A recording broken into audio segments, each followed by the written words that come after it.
Hello everyone, welcome to my channel. Please subscribe and keep watching more details.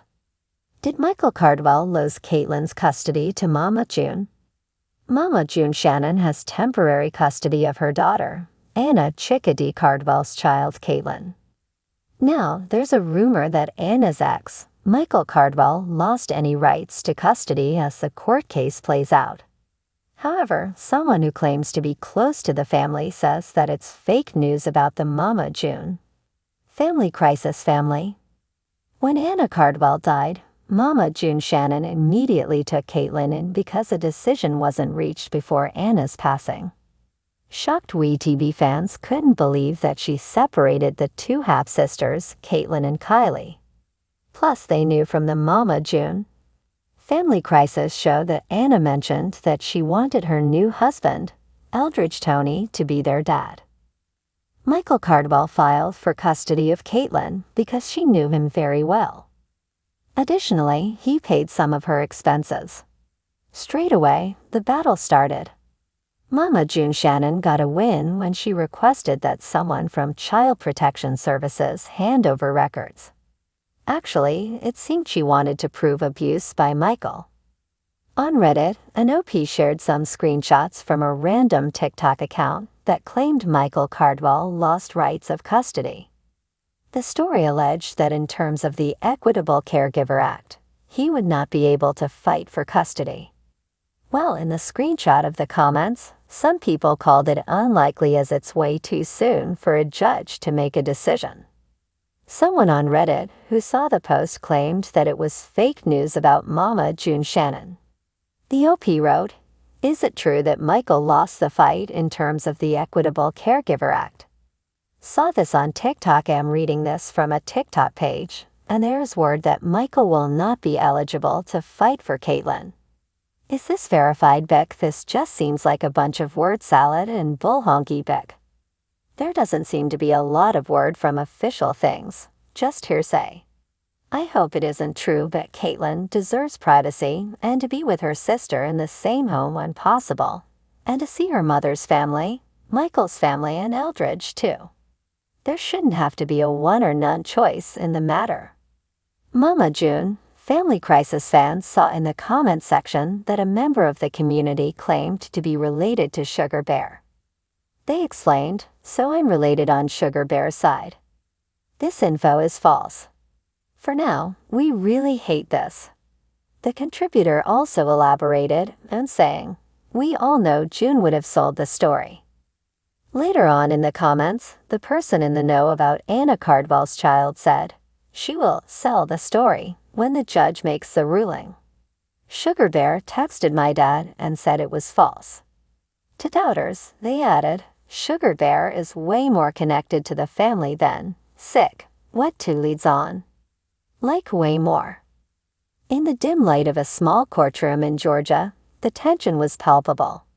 The case of Michael Cardwell versus June Shannon had reached its climax, and the air was thick with anticipation and anxiety. Michael, dressed in a crisp gray suit that seemed out of place on his typically casual frame, sat at the plaintiff's table. His hands were clasped tightly together, knuckles white from the pressure.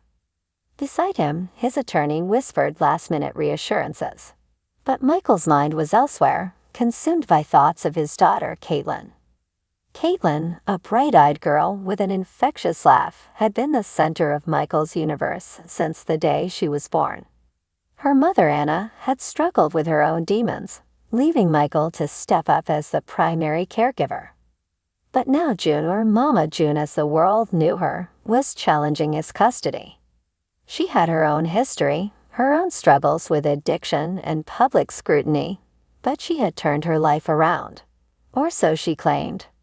Her high-profile transformation had captured the media's attention, painting her as a reformed mother ready to reclaim her family. As the judge entered, everyone in the courtroom rose, the gravity of the moment sinking in. The judge, an older woman with a stern yet compassionate demeanor, took her seat and began to address the room. Her voice was calm but firm as she outlined the case's details, the reasons for this custody battle, and the importance of Caitlyn's well-being. Michael's attorney stood first, presenting their case. They highlighted Michael's dedication as a father, his stable job, and his unwavering commitment to providing a loving and supportive home for Caitlyn. They spoke of the sacrifices he had made, the nights spent comforting her, the days spent working tirelessly to ensure she had everything she needed. They painted a picture of a devoted father, one who had stepped up when others had faltered.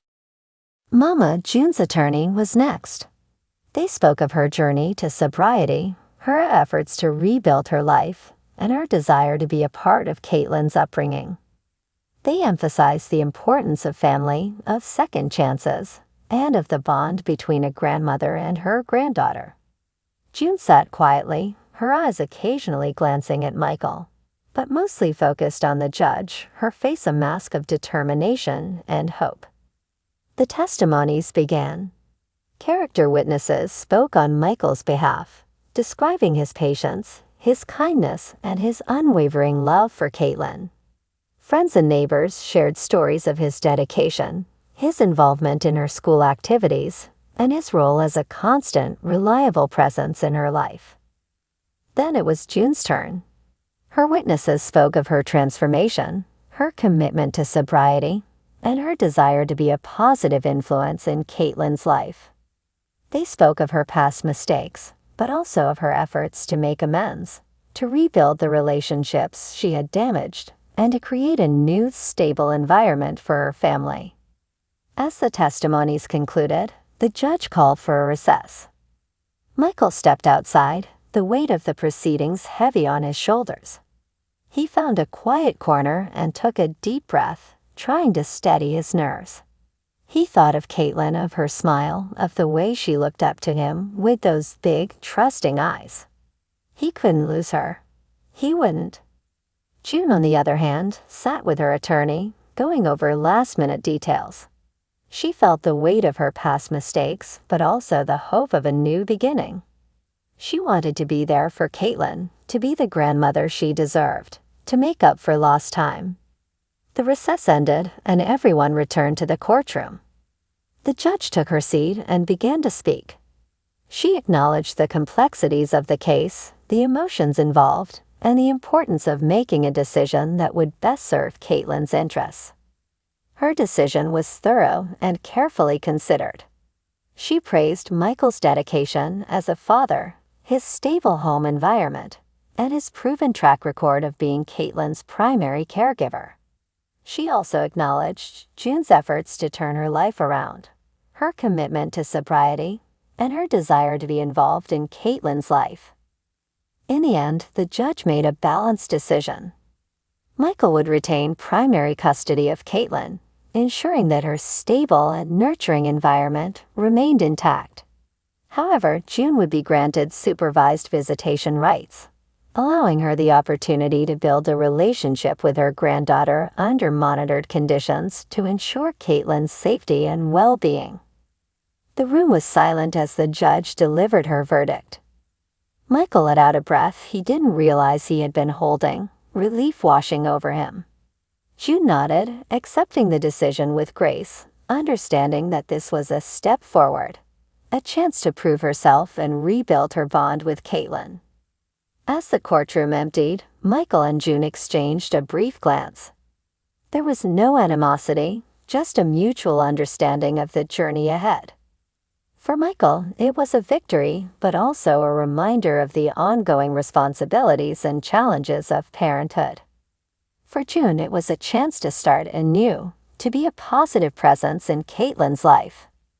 Outside the courthouse, the sun was beginning to set, casting a warm golden glow over the steps. Michael stepped out, feeling the weight of the day lift slightly. He saw Caitlyn waiting with a family friend, her face lighting up as she spotted him. He walked over, scooping her up into his arms, holding her close. This was his purpose, his drive, his everything. June watched from a distance, a small smile on her lips. This wasn't the end, but rather a new beginning. She had a lot to prove, a lot to atone for, but she was ready. For Caitlyn, for her family, for herself.